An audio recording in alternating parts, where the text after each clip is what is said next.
thank you everyone. Thanks for having me. I just want to start with the question about how do you sell that stuff? I think I'm going to have an answer to that.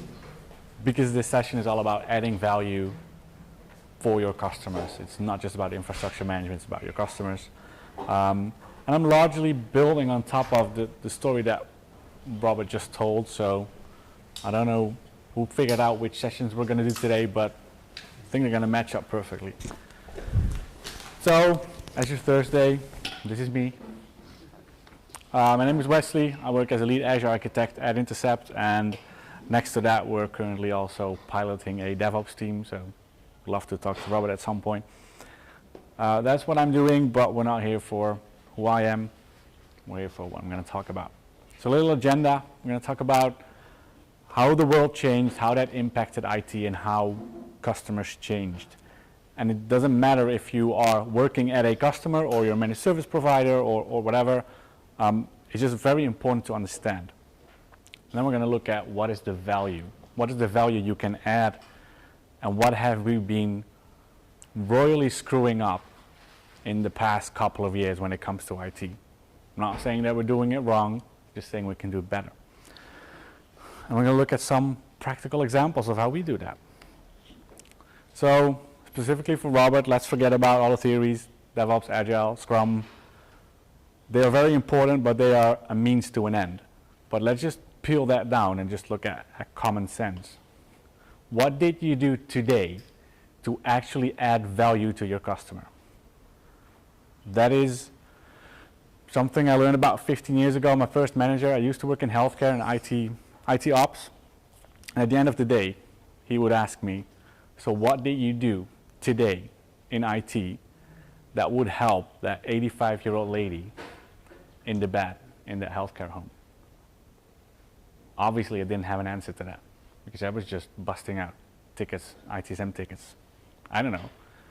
But if you start thinking like that, you're thinking about adding value. What did you actually do to help that person that in the end needs something that you potentially can provide? So why am I telling this? 8 years ago, I started working from healthcare into a commercial IT company.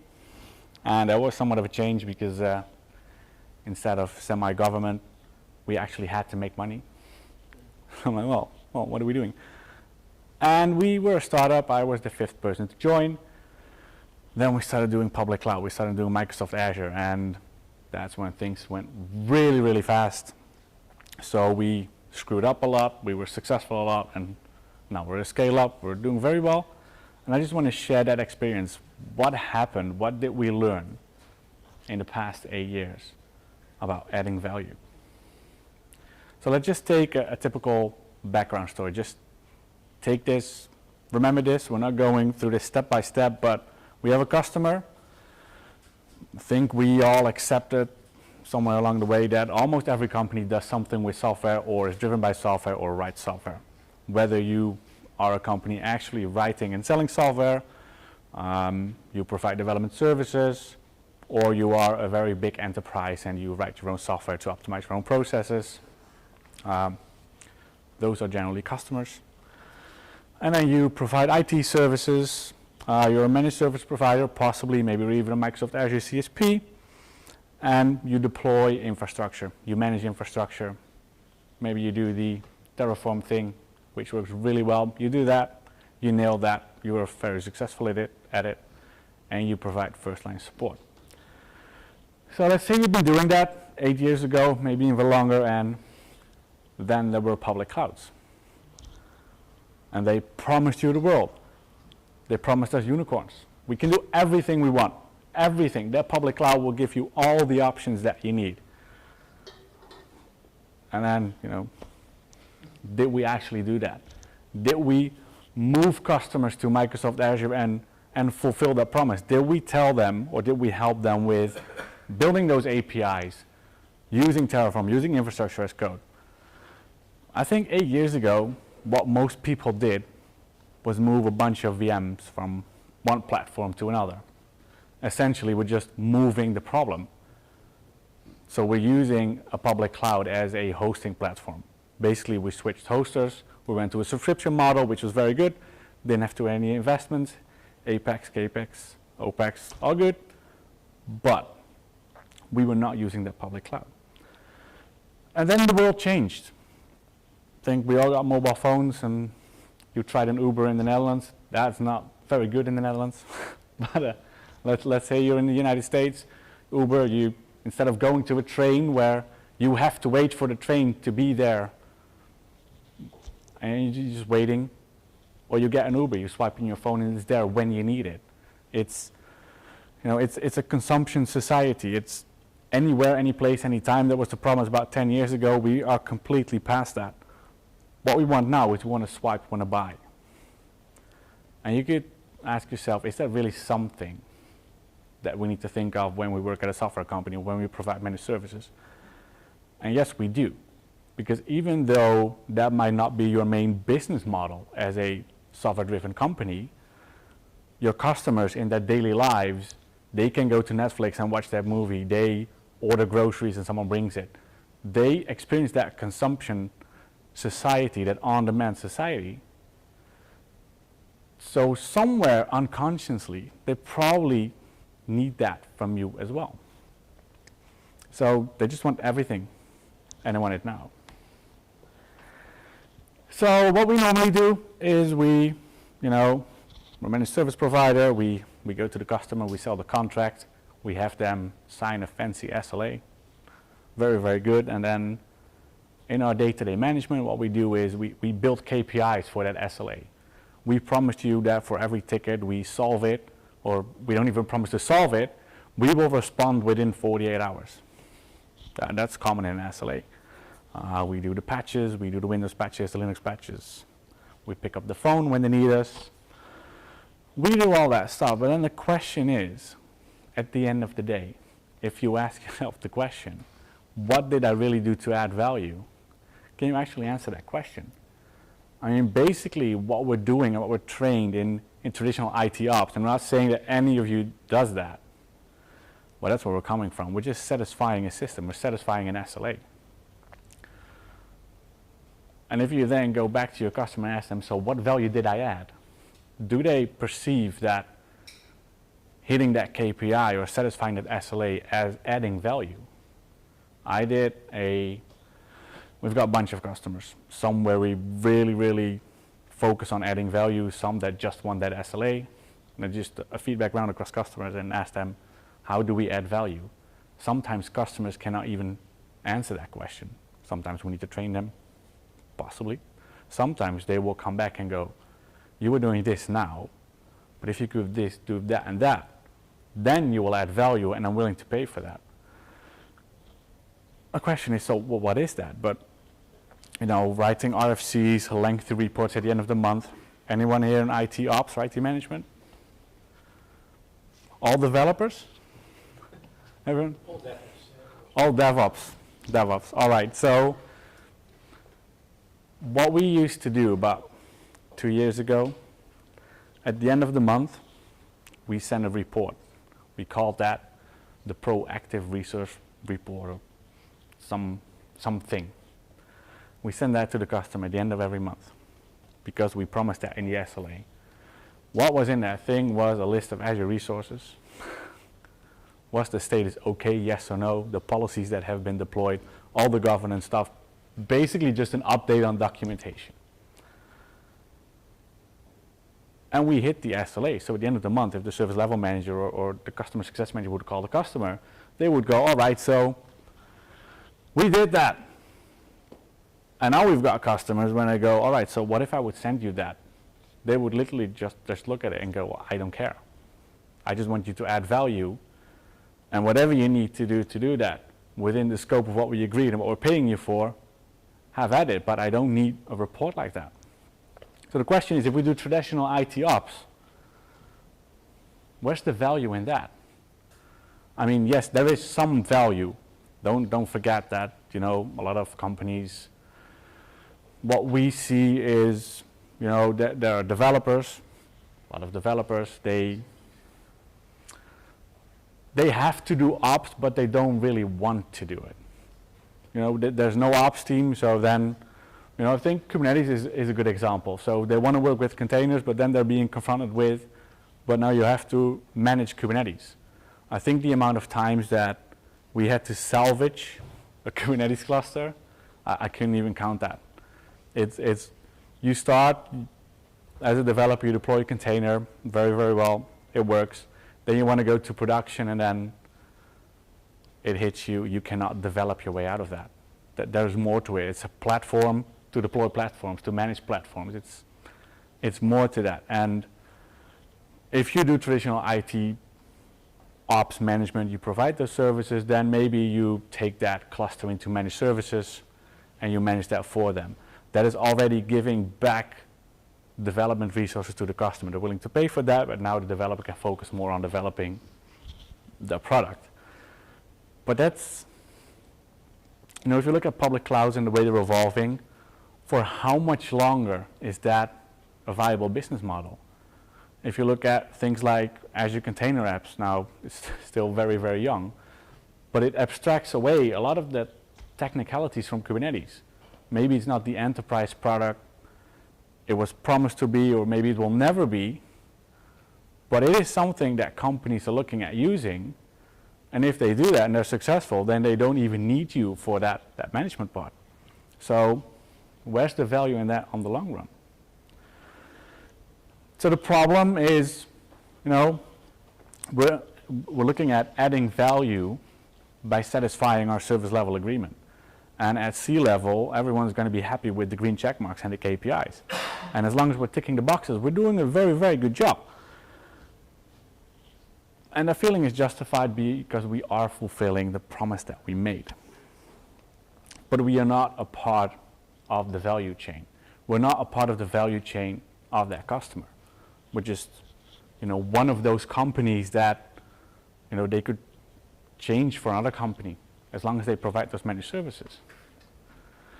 But I would have to say we are doing a good job. It's not like we're sucking at it, we're not screwing it up, but we could probably do better. We are not adding the value that we could have. And that is because we don't think about the whole value chain. Our customer has customers. They provide services to their customers. So their primary focus is adding value to their customers to make it better for their customers. And you need to understand that business to actually be part of that value chain. How are you going to add value to that? So this is back to the question, working in healthcare 15 years ago, how did you do something, what do you do today to add value to that 85-year-old woman laying in that bed in that healthcare home? They have requirements, they even have expectations. If we look at that on-demand society, they want to click and they want to deploy. Robert just said it, you want to click 5 minutes later, the whole thing should be there. That is what we expect. That is what everyone expects. What's also important, I put there, the customer's customer usually doesn't even know you exist. They don't care, that's fine. You probably won't even connect with them. Don't worry about that. Well, what does that mean for you?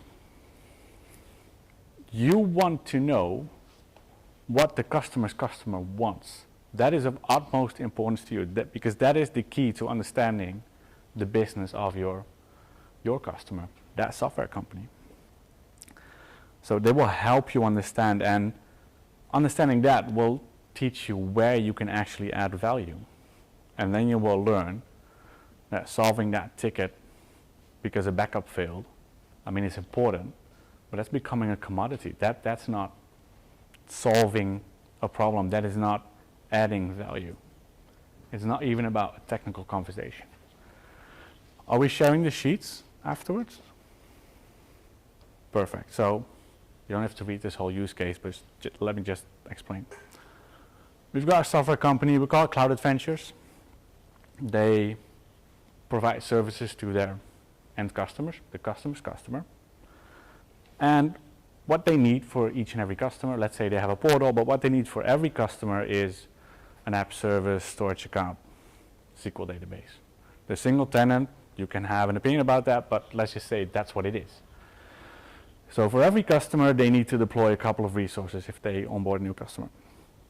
They contracted you as a managed service provider, as an ops team, as a DevOps team to manage that estate. So you do the governance, you do the policies, you do some cost management, hopefully. You help them, you do the tickets, sign the SLA, hitting all the KPIs. But every once in a while, that software company gets a new customer. So there's going to be more customers of your customer. And then they're going to come back to you saying, hey, you do all the ops stuff. Can you deploy those services for me? And then traditionally what people will do is, all right, let's create a ticket in our ITSM system. And we're going to do that within 2 weeks. And then in 2 weeks' time, you deploy the app services, the storage account, and everything. Then what's happening is essentially you are blocking the whole onboarding and sales cycle of that software company because they depend on you to deploy those services, and it might even be the same situation if it would just be their ops team. Maybe they would even take 2 weeks to deploy everything. But, you know, someone sold something, on-demand society, we want to provide it now, the customer wants to have it now, but no, we're going to have to wait for maybe 2 weeks. So they explained the process, they called with the customer success manager, they hit all the APIs, all reports are on green, everyone's happy. And then you ask the customer, so what is your primary goal in IT this year? And then they could go, all right, what we want to do is decrease the onboarding time of new customers. And the reason why we want to do that is because we can only start invoicing that customer once they can access the product. Now that's an interesting thing, because if that would normally take 2 weeks, and if you can automate that, if you can solve that, you bring that back from 2 weeks to 5 minutes. That means there's 2 weeks of, you know, invoicing that can happen early in the process. That's a win for a company. That's good. So can we help them with that goal? Still good on time? Yes, we can. And then it's time to actually bring out those unicorns. Let's actually use those public clouds for the things that they can provide.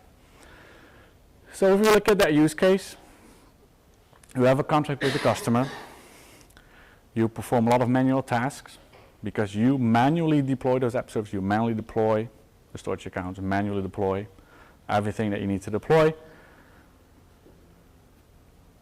And the thing is that their biggest win and their current goal is to decrease that customer onboarding time.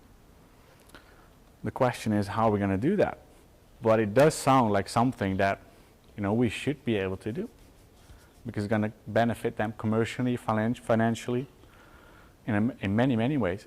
If you're working for a managed service provider that's also a Microsoft Azure CSP, and they run in your CSP, this should not only be the goal of your customer, this should also be your goal, because deploying new resources means more Azure consumption, means more revenue. There's so many benefits to it. So it does sound like we can add some value, and we have to take somewhat of a phased approach. I mean, you cannot just, you know, go from 0 to hero and get it all done. It's falling and getting back up. We're doing that, we're still doing that. In 10 years' time, we're still going to be falling and getting back up.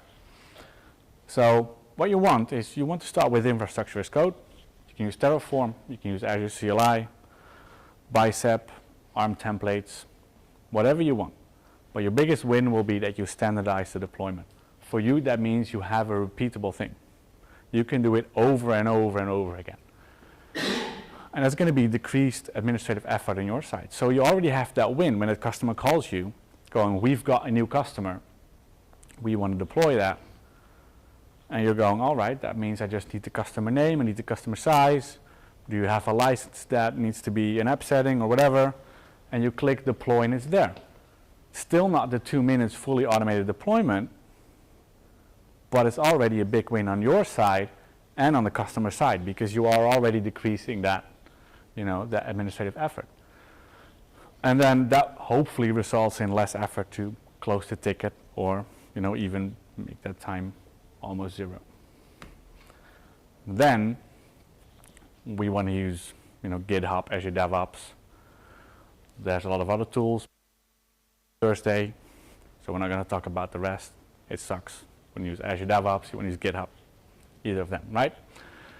So that will bring you things like versioning and proper Git flows, and there's a whole more to this, because this is when you need to start thinking about that DevOps mindset that Robert just talked about. Because when you start doing this, your organization is going to change. The way of working from traditional IT ops is going to change significantly, and you need to train people, you need to help people.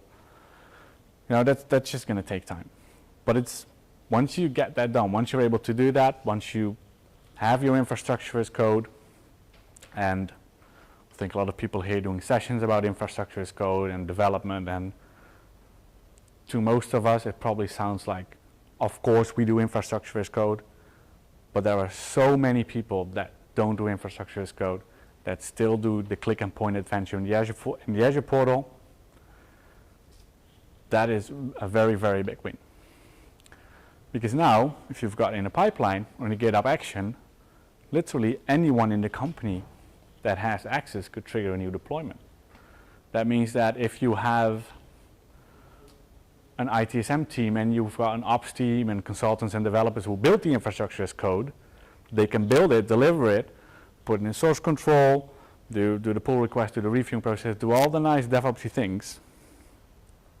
And your ITSM team can just go, all right, we got a request for a new customer. Let's click, put in the variables, deploy it. They no longer need a lot of technical expertise to do that. However, what we really want to do is to allow that customer to do that deployment. Why should the customer have to wait for our response to deploy a new customer, to add a new customer?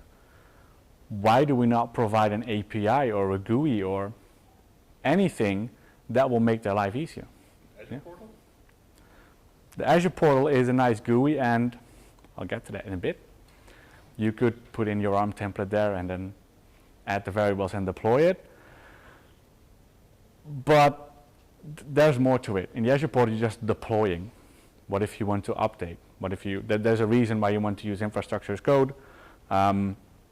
Standardization, if you deploy 100 virtual machines, you want all 100 to be identical to your standard, and there's a big win to using infrastructure as code. The Azure portal, it's great for demos, that's what I always like to say. It's great for demos, other than that I rarely use it.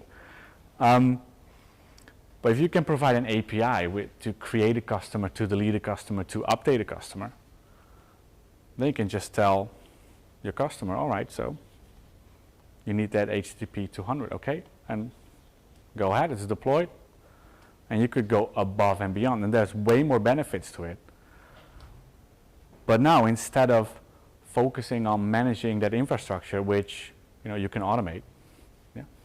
Finish your story. I do have a question at the end. All right, sure. So instead of focusing mainly on managing an infrastructure, ticketing, and all those kind of things, now you focus on continuously updating your APIs, making sure they work, and then deliver an option to your customers to automatically deploy the solution. Or, like Robert said, to your internal organization, sometimes you do take full responsibility, but you still don't want people to do the point and click adventure. You still don't want people to manually run scripts. So you build a GUI for internal usage. It's up to you. Story time? Question time? Yes. So right. How long do you think that it will take for this business model to be superseded by Microsoft's own initiatives? That's a very good question. For the example I like to use Mm-hmm. in this case is template development. Yeah. A lot of IT service providers and managed service providers have spent a lot of time past years developing their own standard templates, selling them to customers as a go-to onboarding solution, landing zone solution.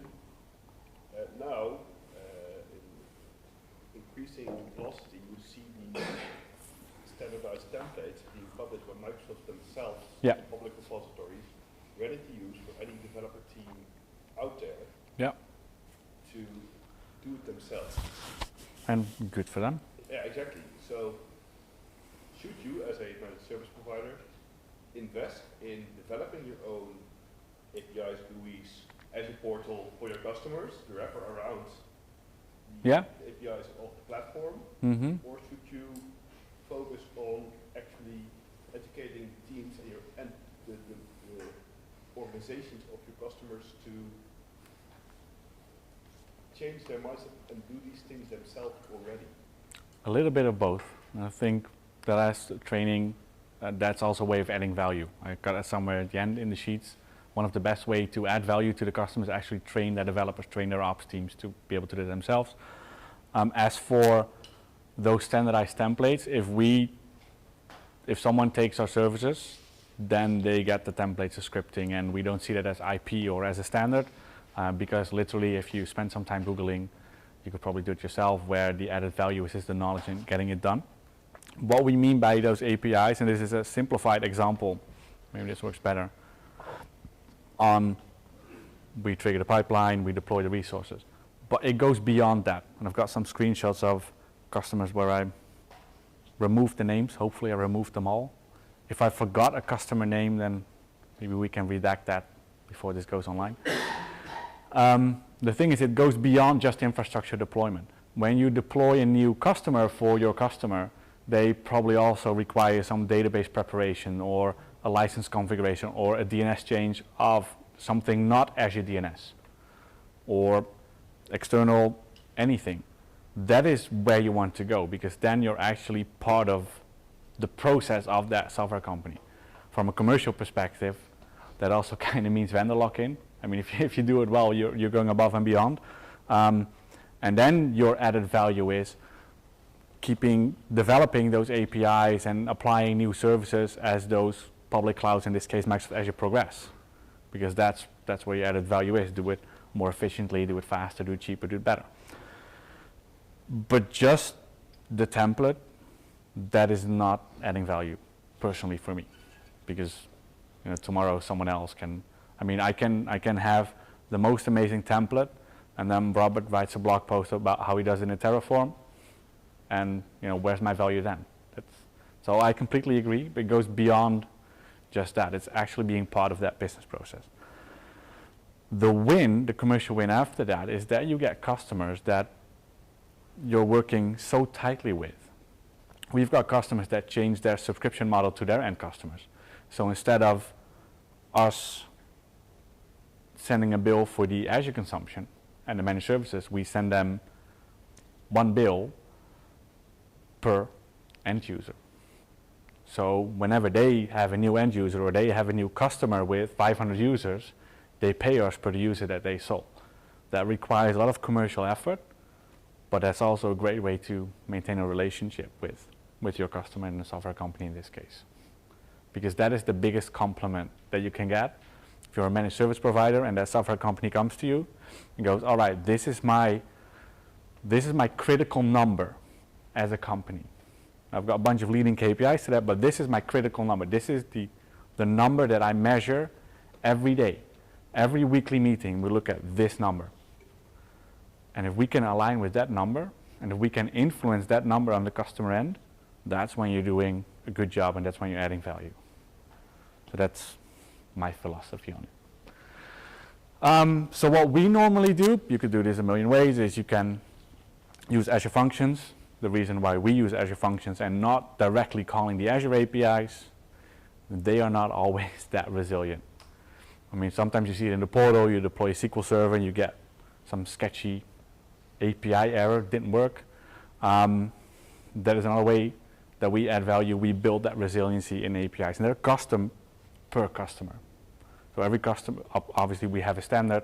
We've got some NuGet packages that we use for every customer, but we customize that per customer. So we've got APIs for deploying a new customer, deleting a customer, updating a customer, and what we normally also provide is some kind of logging. So that customer can actually call a logging API, which gives back everything based on a job ID. So it kind of turns into a self-service model, which seems to work really, really well. So Back to the question, no, we don't directly use the Azure APIs. Last week we did that actually, use an Azure API directly, which was to deploy a database on MySQL Flexible Server. Turns out that doesn't work really well. It's not that stable. So then we provide the customer with an Azure function that does that, but actually checks, is it being deployed, did it stop, I will retry, or I will roll back and delete all the resources. Customer can do that themselves. So there's way more value to add if you write your own APIs. And another reason we sometimes, or more often than we'd like, perform actions outside of Azure. Someone still has a DNS hosted somewhere else, doesn't want to move to Azure DNS. That's okay, as long as that DNS provider has an API, we can probably deal with that. So the clue to this story is you want to be an active part of the value chain. Does anyone know this picture?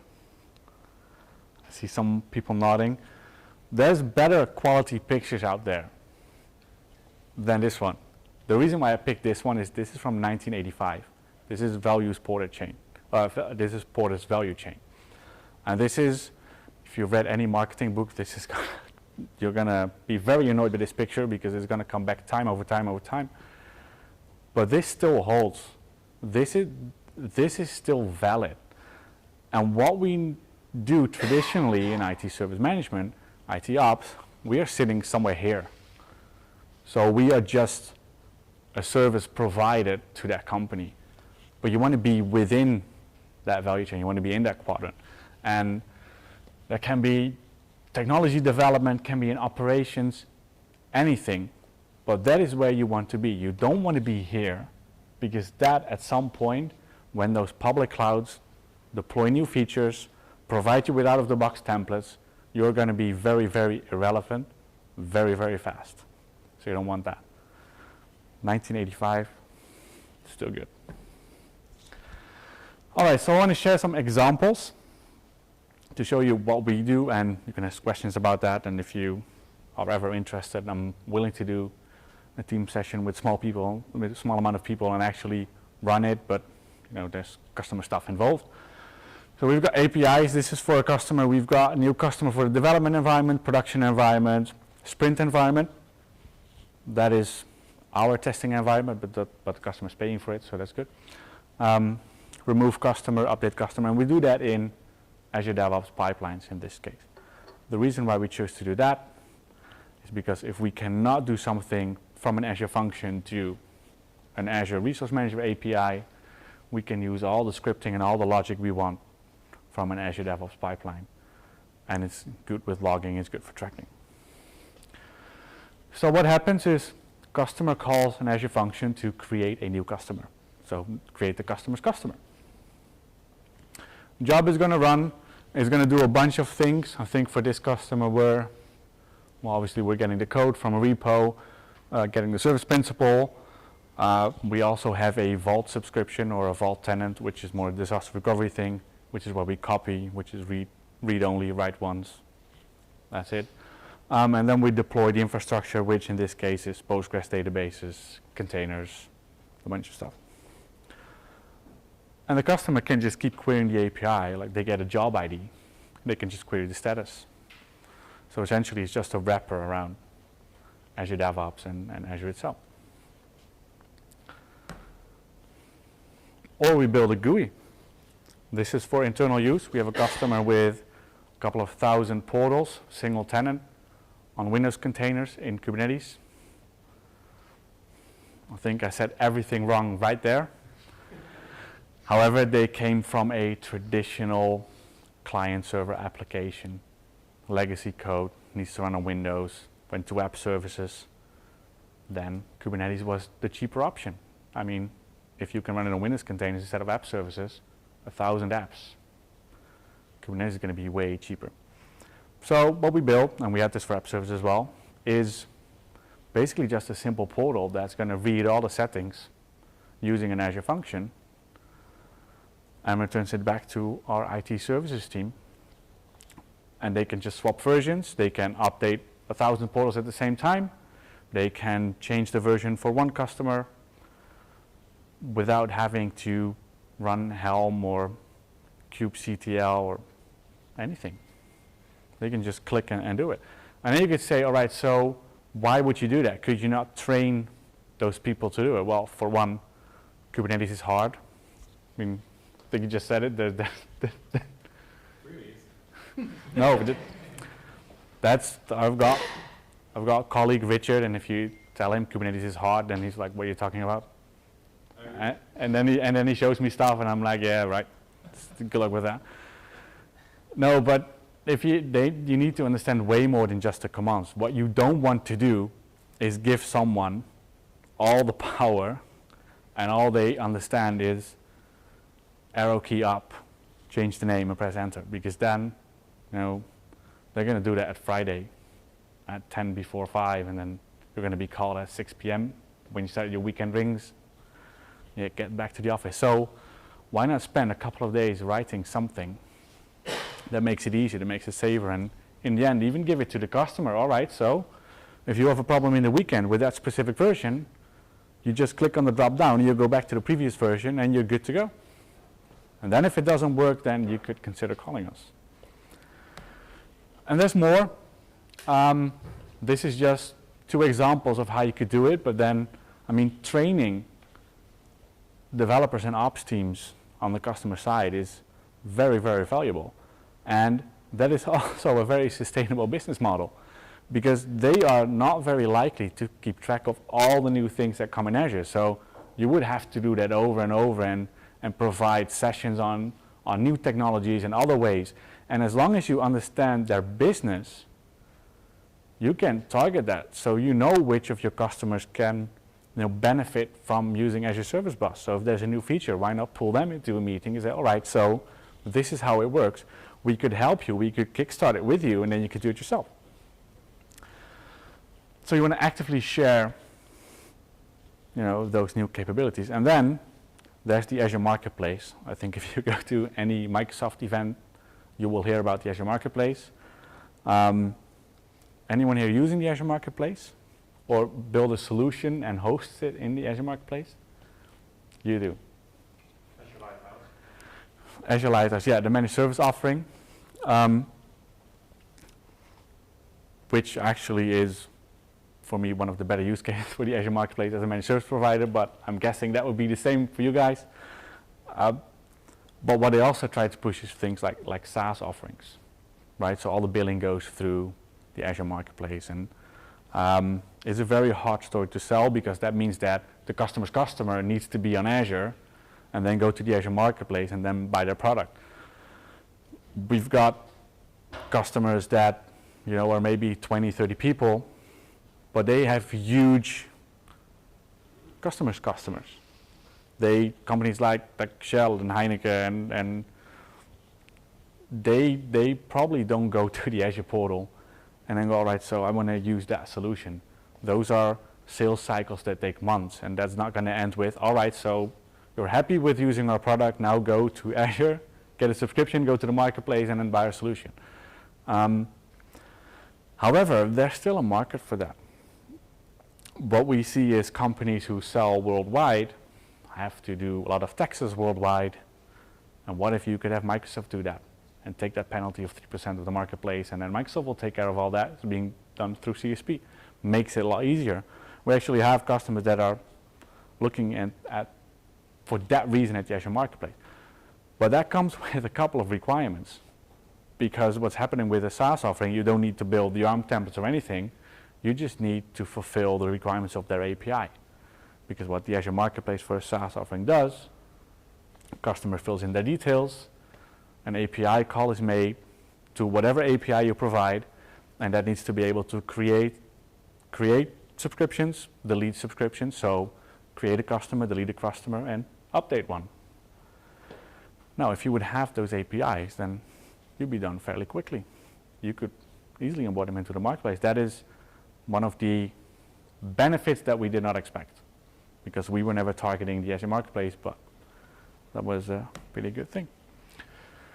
So, to wrap that up, is we perceive adding value as just, delivering a service, just providing a service, but it's way more than that. And the on-demand society, that is a thing. That is not going away. We all do it.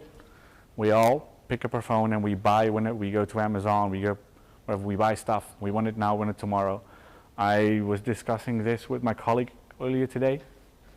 And he said, so what do you mean? I said, well, let's say you're sitting on the couch with your wife and you finally decided on that $300 thing that you were going to buy. And once you agree to do that, would you wait till tomorrow? Would you go to the internet and buy it and then wait for 3 days for it to be delivered? And he said, no. I go to the internet, I find the product, I find where they sell it, and I find where I can pick it up in the next 2 minutes. Because that's what we want these days. That's how we act. That's how we changed over time. But that's also what the customer's customer wants. You could say, is that valid in a business? But it's still people buying things. And once they bought it, they want to use it. They want to deploy, they want to have it while the ink is still drying.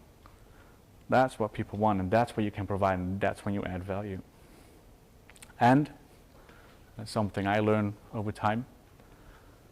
You're probably better off asking that questions as a technician, as an engineer, than having the salespeople ask it. Because you can translate that into technical solutions, so for you, it's way more important to understand that customer's business, because you are building the things, you are coming up with requirements, you are, helping them move along, and that's very hard. It's something, 8 years ago, I didn't expect that I was going to do that. I'm just going to write code, deploy infrastructure, click through the Azure portal. Now I'm having meetings with customers. All right, I'm going to build something, but what is it what you actually do?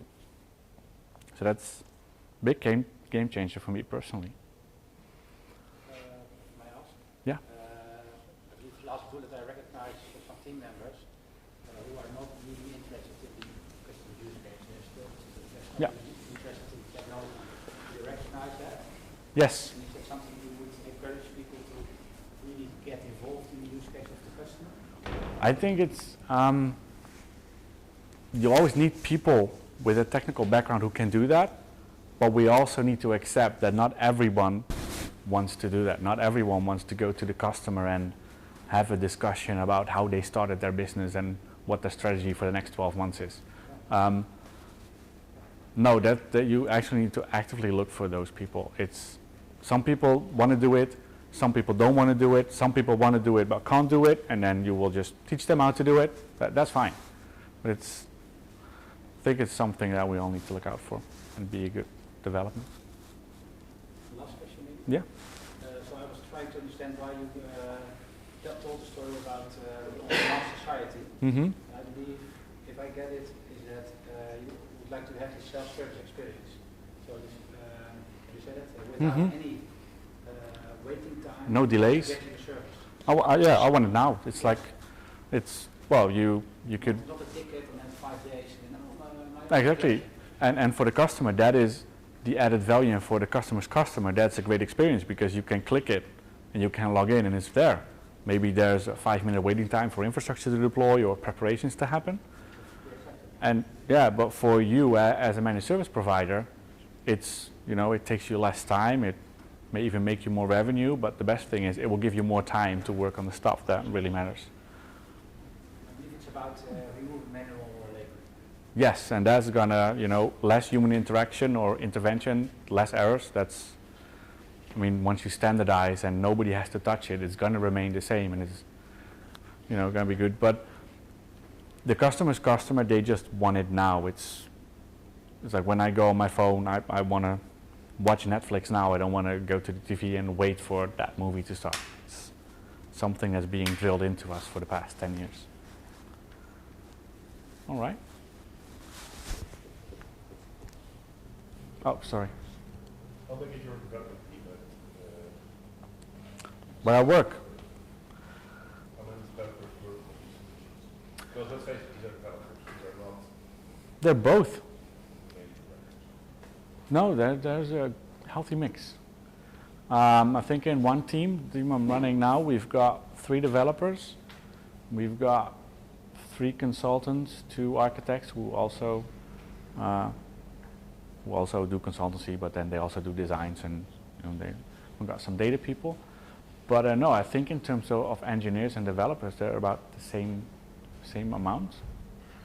It's we need them for the .NET stuff, but in Azure DevOps, the automation and the logic that we write there is mainly PowerShell or Azure CLI or Bash or what we need at that point in time. So it's the reason why they are in the same team is because we found that once developers start doing things in Azure, they build really epic stuff, but at some point they need someone to do some infrastructure. And then so it's mainly shared effort. We have more, it's not true, we also have a development team for a software product, but in the normal practice we have more ops people than dev people.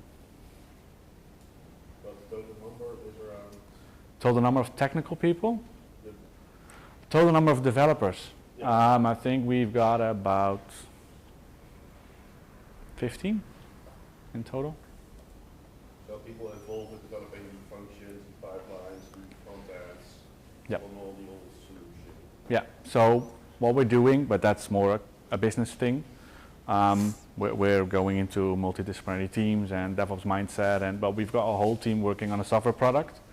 That's where they are also planned for writing APIs and customer specific things, because anything a customer is willing to pay for is better than them not, right? So I use them, but we've got about 5 or 6 people dedicated to daily development of anything the customer needs in terms of the APIs.